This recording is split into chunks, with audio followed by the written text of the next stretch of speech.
Call the meeting to order. All rise for the Pledge of Allegiance. Pledge allegiance to the flag of the United States of America and to the republic for which it stands, one nation, under God, indivisible, with liberty and justice for all. Roll call, all members are present. Approval of the agenda. Is there any changes? Council? Do I have a motion to approve the agenda as presented? Motion to approve. Motion by Heidi. Do I have a Second. Second by Dave. Call the question. All those in favor signify by saying aye. Aye. Opposed? Motion carries 5 in favor, none against. Approval of the minutes of the May 1st, 2019 regular meeting. Receive them in your packet. Is there any changes, corrections, clarification? Hearing nothing, do I have a motion to approve the minutes of the May 1st, 2019 regular meeting? Motion to approve. Motion by Diane, do I have a second? Second. Second by Joe. Call the question, all those in favor signify by saying aye. Aye. Opposed? Motion carries 5 in favor, none against. This now brings us to our public open forum. Is there anyone here that would like to speak to the council? Just come up to the podium, please, and state your name and address. Hi, I'm Mark Rader, and I'm representing the Sauk Center Area Community Foundation and Artify Sauk Center. And I just thought it would be prudent to give a brief update on the bronze statue of Sinclair Lewis that we've been working on. And just to give you a quick update to let you know the status of things and the excitement that's building around it for the city and all the people in the community. As you may know, we've begun work on this bronze about a year ago, and it's nearing completion and should be ready for an unveiling in early July.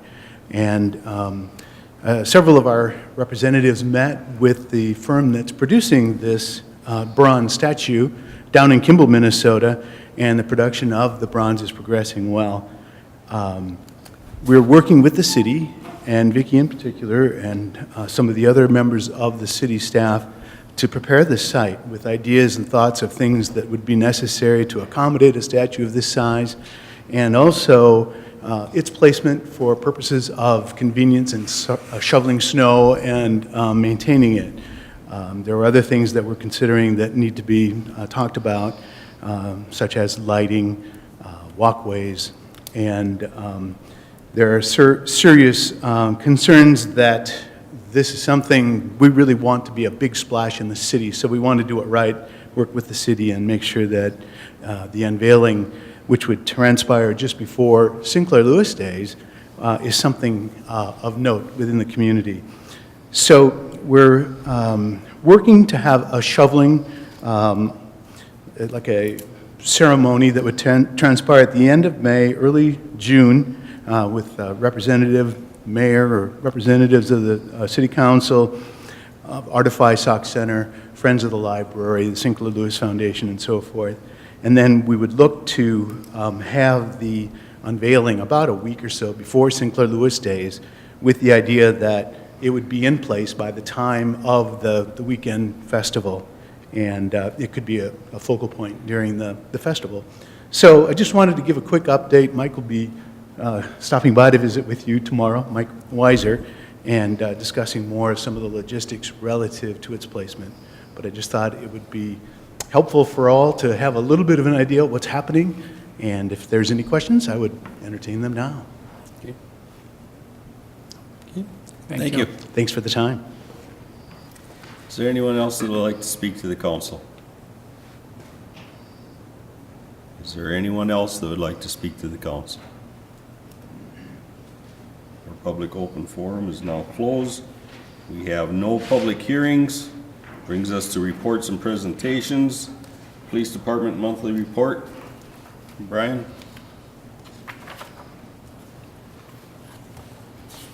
Good evening, Mayor and Council. Activity report for April 2019. Some of the numbers that we had for the month, we had 12 alarm calls.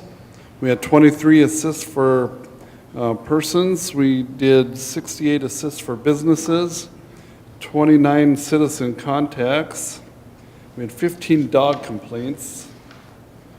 They're starting to be let loose now because it's getting warmer. 30 matter of information calls.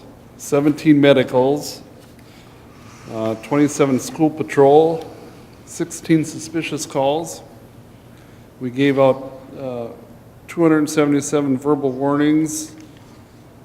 We had 8 welfare checks. So we had a total calls for the month of 449, and we gave out 277 warnings for a total of 726 for the activity for the month. And we compare that to 2018, we were down by 101 for calls. We were up on giving warnings by 53. So, and compare that to last month, we were down 32 by calls. We're up 110 for verbal warnings. So that's kind of the month of April. Starting to get busy now, a lot of traffic, so we'll be out there trying to watch traffic, especially through Memorial Weekend here now, so be busy. Any questions? Okay. Thank you very much. Thank you, Brian. Public Works report, Ben? Good evening, Mayor and Council. Some of the activities that we've been up to is most recently we've been helping the community garden get ready for their new expansion. We removed a bunch of clay material from the remainder of their new area, and we also installed a water line, and we're going to be putting individual shut-off faucets about every 20 feet along that garden. So that should be done on Friday. We were just waiting for a few parts that'll be here tomorrow to finish that up. The dog park, we installed a water line out to the small dog area of the dog park since we were working in the community garden area as well. And there will be one water faucet there that people can get water for their dogs when they're out at the dog park. The campground is now open and operating. We built a new check-in office, and there's some interior work going on now, so it's not 100% completed, but it is usable at this time, so that's been a nice feature. People don't have to go inside of the campground manager's campers anymore to check in and stuff, so I think that's been a nice thing. It turned out very nice too. Splash pad, we're going to fill that with water and do any general maintenance that needs to be done starting next week to get it ready for the summer months. There's also someone coming in from Boss Plumbing to do a test on one of the backflow preventers, so that'll be done next week too. One seasonal employee started this week, and then we have a second seasonal employee starting next Monday, May 20th. Asphalt plants are just getting operational now, so we'll start to get some hot mix and patch potholes now that we can get the asphalt. We finished milling all the ash wood before May 1st from the trees that were taken down. The bark's been disposed of, and everything else that needed to be done is taken care of with that. So the first phase of our ash tree removal has been completed to date. We currently have 3 loaders at our Public Works garage that we're demoing this week in preparation to go out for bids next month. So I would invite all of you, if you would like to come down and take a look, you certainly feel free to do so. Over the next 8 weeks, there's going to be some staffing shortages just due to vacations and some sick leave coming up. So I'm going to request that we look at hiring a temporary worker for a few weeks during the summer months just to help with the workload while we're down these employees. So that would be helpful for me to get stuff done. Okay. Council have any questions? Okay. Okay. Thank you, Ben. Thank you. 6C, Airport Board Report. Vicki? So the airport board met in regular session on Wednesday, May 8th, and they meet, as you know, every other month. They did, still trying to wrap up that entrance road project. There's some shouldering work that has to be done and some paperwork on behalf of the contractor so we can get our final reimbursement on that. And Also, the zoning ordinance is still sitting at MnDOT Aeronautics for review before we can have our public meetings we have to schedule a public hearing on that, and then the zoning airport board will also be meeting about that.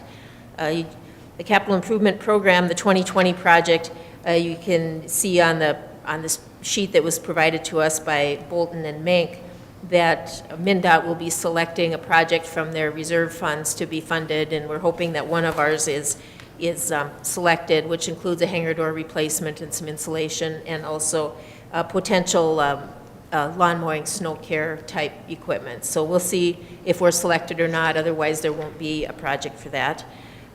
You do have in your packet a 5-year FAA funding summary. You can see how the entitlement money of 150 comes in and goes back. You'll see we're getting some paybacks from a couple cities that we loaned money out to. And then we also can see that in 2021, they have a project with more maintenance that we're going to be doing. So it just kind of shows you how the money comes in and gets spent and goes out. You can really only accumulate up to $600,000. So sometimes money falls off and gets re-given out to other cities because of that. But we keep an eye on that so we don't leave too much on the table. And then also, they talked about the transfer to Fairmont of those $150,000 that had been completed. You guys approved that a couple meetings ago, but it finally got through the FAA process and they have transferred that to Fairmont. So now they are able to complete a hangar this year with ours and 2 other cities that provided funding. And then we just had some basic discussion about some maintenance repairs, snow removal repairs of a culvert that was damaged over the winter with the snow removal, and then some lighting repairs that we're doing. You know, the new runway lights, the first year they went through the winter, and so now we're kind of working out the kinks on that. So just different things happening out at the airport. There's always work to be done. So, and if you have any questions on the airport, I'd be happy to answer them. Questions? Okay, committee report from the Red Schoolhouse. Okay, this was an ad hoc committee that was set up, and it included Diane Kelly and Dave Thomas. They were appointed to that committee to meet with representatives of the Fair Board regarding the potential placement of the Red Schoolhouse on Fair property. The Fair property was one of 2 remaining proposed locations for the potential new home for the Red Schoolhouse, and the other was on Main Street at the intersection of 3rd Street North. They met, along with myself, with representatives from the Fair Board on Saturday. The Fair representatives were Shannon Olson, Jody DeShane, and Jackie Spoden Bowles, and their president, or I think their treasurer and secretary, and I'm not sure what the other one was for the board. So we discussed ownership issues, maintenance, upkeep, insurance, location, and use, and including who would be responsible for opening and closing during the fair and any other time. So we kind of covered the whole gamut of that. Upon conclusion of the meeting, representatives from the board indicated they didn't have the needed resources nor the required space availability to proceed, and they declined to take on the project. So that's kind of where we're at with the Red Schoolhouse. But we did discuss it. We talked about all those different issues, and as a board, they're kind of saying, you know what, we can't, we're not prepared to take this on. So I guess the fair now is off the table for the Red Schoolhouse. We can still develop the plan for our other remaining site, and we'll bring that to you to see what you think about it, and you can up or down that one, and then we'll have to decide for sure what we're going to be doing out there. But the fair, that was a meeting we'd been kind of waiting for to get taken care of, and we did that. So, do you have any questions about that? Or Dave or Diane, if you have anything to add? No, that's pretty much it. You got it. Okay, thank you. We'll move on to our action items. 7A, approve resolution 2019-29 awarding the quote for crosswalk signals. So in last fall, the Operations Committee reviewed a proposal to install flashing crosswalk signals at 2 locations on Highway 71 or Main Street, one to be installed at 4th Street South, like by the post office to Jitters, and one to be installed by the dam, on the south side of the dam. And so we did obtain quotes for the purchase. There's the Mobotrex had a system, and then Traffic Safety Corporation. The quote includes 4 poles with accessories. The pedestrians would push a button signaling signs on both sides of the road to flash. They have wireless technology, so they push the button on one side, the other side flashes. They are solar powered, and they will have the ability to be moved when we have a highway project. So there's no underground wiring. These are solar powered, and that's how they operate. And installation would be completed by city staff. I did put the quotes in the packet. The Mobotrex one has been updated to $16,078, and that was because of a little bit different pole structure for the pole itself. So now the Mobotrex is $16,078, and the Traffic Safety Corporation was $17,376. So that is for actually 4 signs, 2 locations each side of the road. And so I do have Resolution 2019-29 authorizing the purchase of the flashing crosswalk signals. Questions? Comments? I guess my only question is the longevity of these. Since we had problems with the past crosswalk signals, do we have? Those last crosswalk signals were over 50 years old. Okay, and I didn't know that. That's before me, so I Yeah. guess I These do have a warranty on the operation, and then they have warranties on different parts of it. Okay. Some of it's 3, some of it's 10. It just depends on what component you're talking about, Okay. so. Okay. I have just a comment that I don't want to affect this at all, but the one that you're talking about putting down by the post office, that will cover one side of 4th Street. The other side has a crosswalk. Can we get separate buttons? It's wireless. We wouldn't need another set of lights. But I wonder if they have a remote push button that we could install on the other 2 corners that would So still like if activate you were it. on the north. So if you were on the north side of that North side of intersection, 4th you wouldn't Street have to to impact cross the one on over the to south get to the side? button. I don't know, Ben got the quotes for me, I don't know if that's an option. That's what I say, I don't want it to hold any of this up, but I wonder if they do have that a good available point. that we could look into later. We could certainly check into that. Yeah. We'll add that to our list and see if that's a possibility. And I don't know if you have to be a certain, because the crosswalk then would be on the other side of 4th Street as you're But- crossing Main. But at least it would get theoretically- people's attention. Theoretically, the intersection should be controlled even if it's not lit up on all 4 corners. True, Right. so.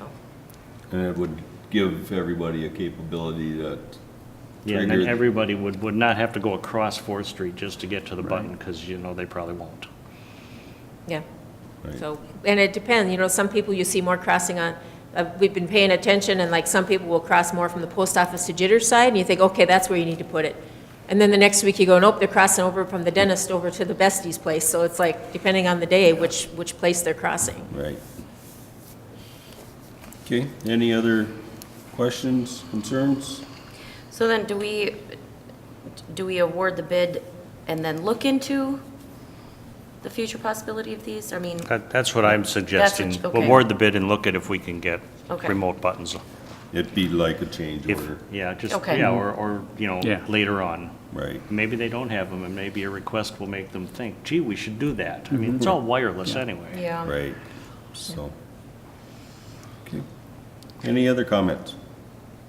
Do I have a motion to approve Resolution 2019-29, authorizing purchase of flashing crosswalk signals? Motion to approve. Yep. That would be for the Mobotrex, low price, low Okay, cost we have a bidder. motion by Dave, seconded by Diane. Any other comments, concerns? Call the question, all those in favor signify by saying aye. Aye. Opposed? Motion carries 5 in favor, none against. Approved chamber request for Sinclair Lewis Days, including parade route. So this is these are all the different city parking lots, parks, and streets. So we're going to be talking about the city property and the use of city property for the Sinclair Lewis Days, and I'll kind of list them out for you, what they're requesting. So for their Amazing Race Medallion Hunt, they're requesting the use of the Civic Arena parking lot on Friday, July 19th at 3 o'clock. For the DJ on the trailer by the shelter for the kids' band in the band shell, they're looking, and then also the adults at the beer garden, they're looking to close Park Road and the use of Sinclair Lewis Park. For the food vendors on Friday, also the use of Sinclair Lewis parking lot. Also on Friday, the close the Park Road and the boat landing for the fireworks. And then Saturday, the use of the downtown sidewalks for Crazy Days. Also on Saturday, to close the Park Road and the use of Sinclair Lewis Park in the parking lot. And then also they have a chip-timed 5K and 1-mile run. They start and finish by the splash pad. So they want use of the trail and the splash pad shelter, and to close 1 lane on Hickman Drive in Lakeview. The maps are all in your packet, and they're the same as last year. And that's on Saturday as well. And then approval of the parade route, which is the Industrial Park to Sinclair Lewis Avenue to Elm to 6th to Getty to 10th and back to the arena. And that map is in there. And they also have some nice printed maps that we'll be putting around town and they'll have it on their Facebook and publishing. So these are all the uses of the city parking lots, parks, and streets for Sinclair's Lewis Days, and they're requesting to approve those uses for the chamber. Questions? Have we always included the parking or the boat landing? For the close of fireworks? Fireworks? Yeah. Yes. Okay. There's a certain safety zone that's included. Excuse me. Is there any other comments, questions? Do I have a motion to approve the uses as requested, including the road closures and parade route? I'll make the motion. A motion by Diane, do we have a second? I'll second. Second by Heidi. Call the question, all those in favor signify by saying aye. Aye. Opposed? Motion carries 5 in favor, none against. 7C, approve cigarette license application. So we have received an application, and the fee has been paid by Seed Entertainment LLC, which is the American Tap and Eatery, and they're requesting a license to sell cigarettes at 520 Sinclair Lewis Avenue. So that's what this request, approve the request for a cigarette license to Seed Entertainment. Questions? Comments? Do I have a motion to approve the request for a cigarette license to Seed Entertainment LLC, doing business as American Tap and Eatery? Motion to approve. Motion by Joe, do I have a second? Second. Second by Heidi. Call the question, all those in favor signify by saying aye. Aye. Opposed? Motion carries 5 in favor, none against. 7D, approve settlement agreement, Getty Street appeal. So the city council authorized me to submit a counteroffer to the Getty Street Assessment Appeal proposal that we submitted on May 1st at the closed session of council. I did submit the offer to the attorney through our attorney's office, and I did receive a response. We do have a verbal agreement, and so the final assessment, and so the verbal agreement was I went back to them with a $2,000 difference, down from what we previously were at. They had submitted less of an offer, we counter-offered, so now where we're at is we have a reduction of $2,000, which is what you had authorized me to do, for a final assessment of $17,304.25, and the 2-year deferral or until sold, whichever comes first. They did include in it 2 items to address, one which we cannot accommodate and one that we can. The one is they wanted us to relocate the I-94 alternate route sign, because they, you know how I-94 put those alternate routes up, and Beltline Road is an alternate road for I-94, and the placement of the sign, they feel, encourages people to drive up Getty Street. But MnDOT places those signs, and we don't have, authority to move it.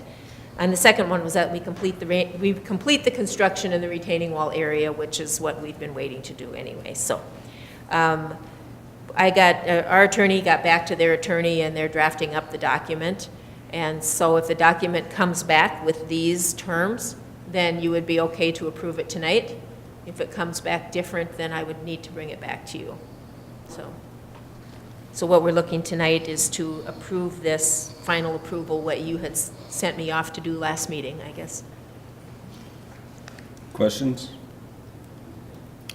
You stated, or the sale of the property? Would it be Right. sale and/or transfer? Yeah, sale and or transfer. It's a 2-year deferral or until sale or transfer, whichever comes first. Okay. Any other questions, concerns? Anyone want to make a motion? I'll make the motion. Make the motion, To approve. Diane, to approve you to. The final assessment of $17,304.25. Right. And to check that all the language and everything from the attorneys is correct to what we stated. Okay, we have a motion by Diane, do I have a second? Second. Second by Dave. Any other comments or questions? Call the question, all those in favor signify by saying aye. Aye. Opposed? Motion carries 5 in favor, none against. 7E, approve resolution 2019-30 authorizing new gambling premise. Jackie Spodenbold, on behalf of Community Connection of Sauk Center, is requesting that a premise permit be issued to them to conduct pull-tab gambling at American Tap and Eatery at 520 Sinclair Lewis Avenue. Whenever a gambling pull tabs type operation is going to locate in a new facility, they need what's called a premise permit. In the past, we had to approve all premise permits every year, and now is you approve the permit unless it changes. So this would go on until at which point in the future they left that facility. So what we're looking for is Resolution 2019-30, approving premise permit to Community Connection of Sauk Center to conduct pull tab gambling at American Tap and Eatery. Questions? Concerns? Do I have a motion to approve Resolution 2019-30? So moved. A motion by Heidi, do I have a second? Second. Second by Joe. Call the question, all those in favor signify by saying aye. Aye. Opposed? Motion carries 5 in favor, none against. 7F, approve appointment of part-time police officer. So interviews were conducted for the position of part-time police officer on Thursday, May 9th, and also on May 14th. The interview committee was Chief Fredericks, Sergeant Joe Jensen, and myself. A little bit different here, but we are now potentially losing 2 of our current part-time officers versus 1, so Chief Fredericks is actually requesting the appointment of 2 of these officers as part-time. We're not increasing the budget, we're just having a bigger pool. So we're requesting to approve the appointments of Alyssa Ankfer and Madison Honer as part-time police officers upon passing required background checks, licensing, and psychological examinations. Okay, questions?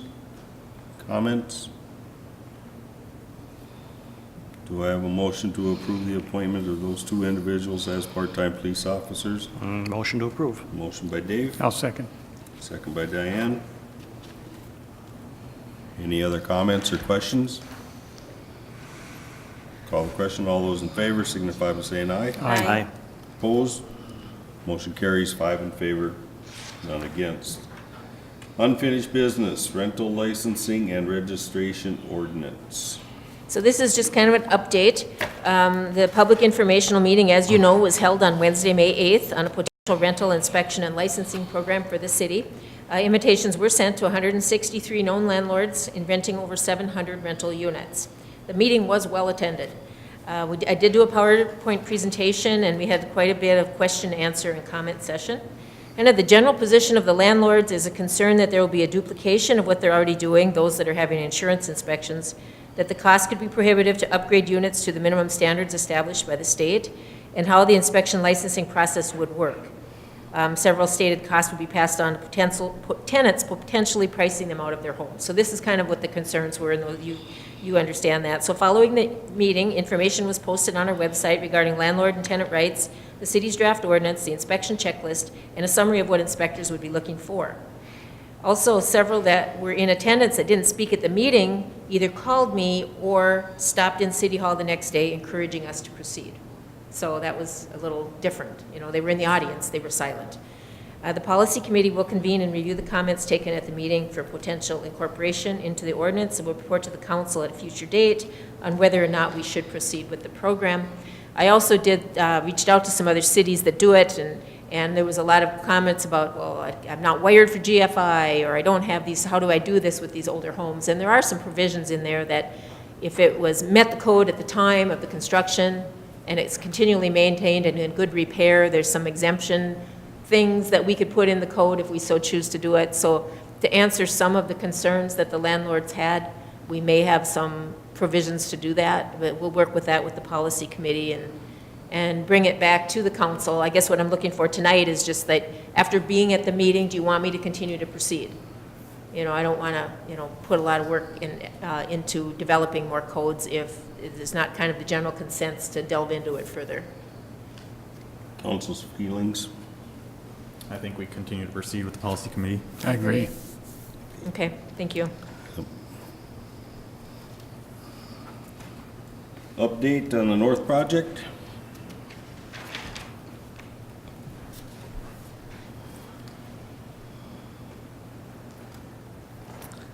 Good evening, Mr. Mayor, Council.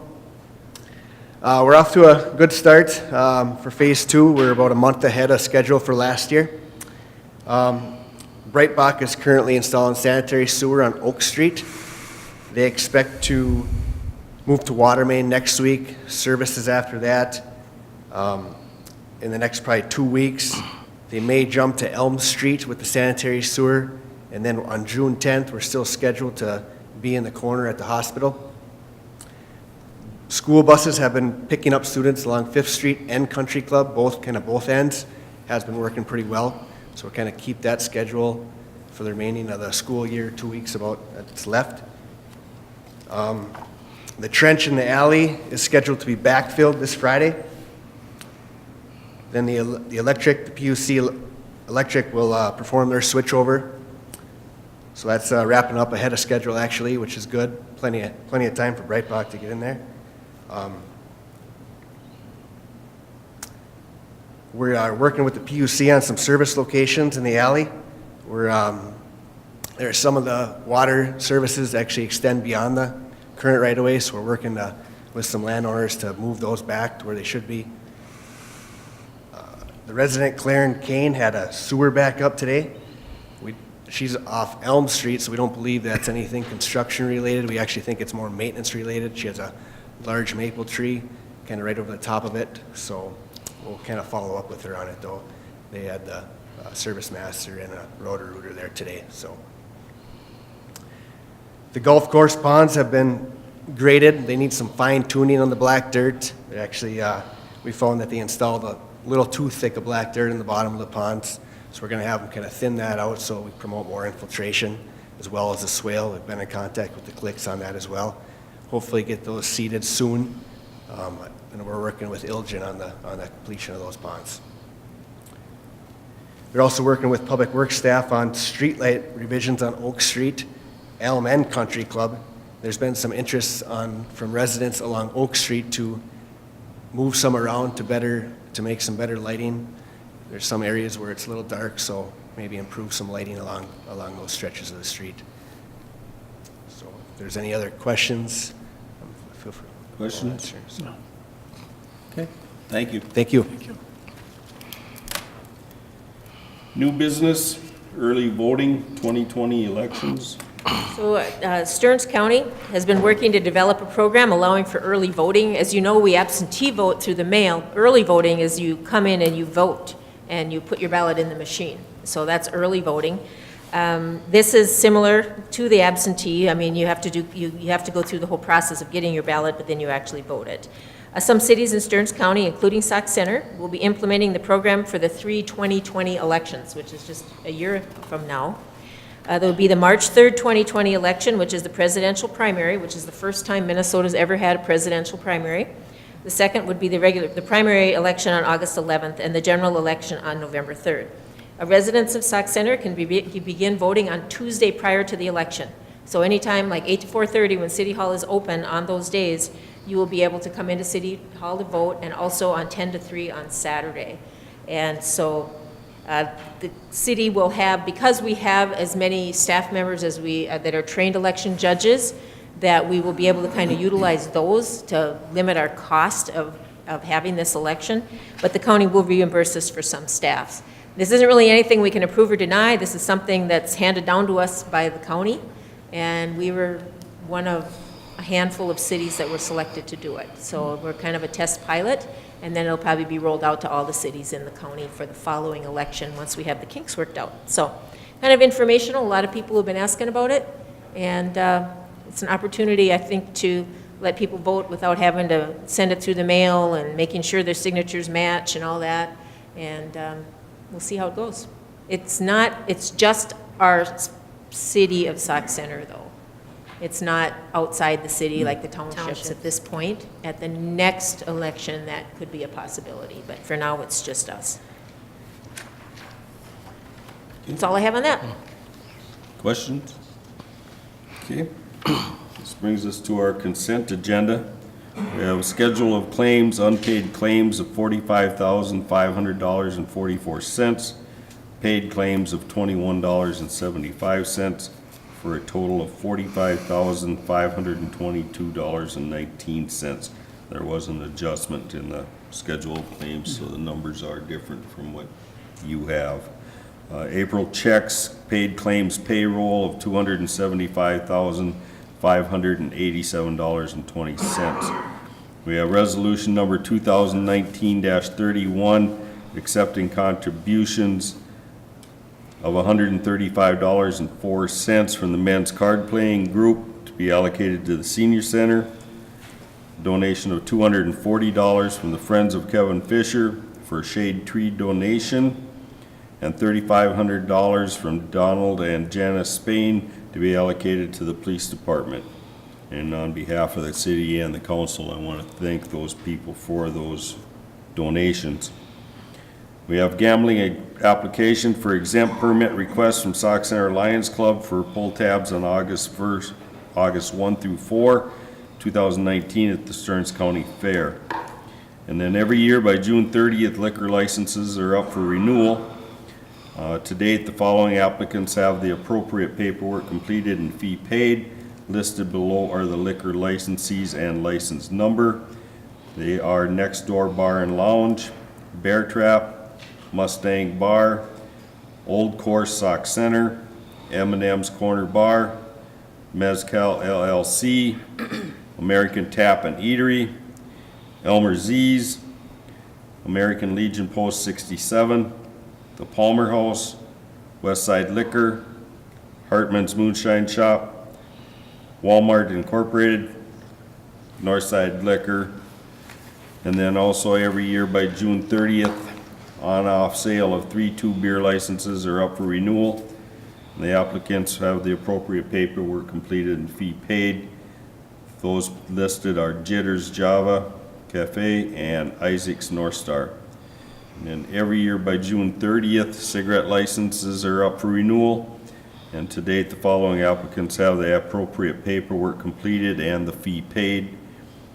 That is Next Door Bar and Lounge, Westside Liquor, the Moonshine Shop, Bear Trap, Mustang Bar, Colburn's, Sauk Center Fleet Supply, Casey's General Store, Isaac's North Star, Walmart Incorporated, Truckers Inn Truck Stop, Brothers Market Sauk Center, Northside Liquor, Holiday Station Stores, and Eccentrico's Smoke Shop.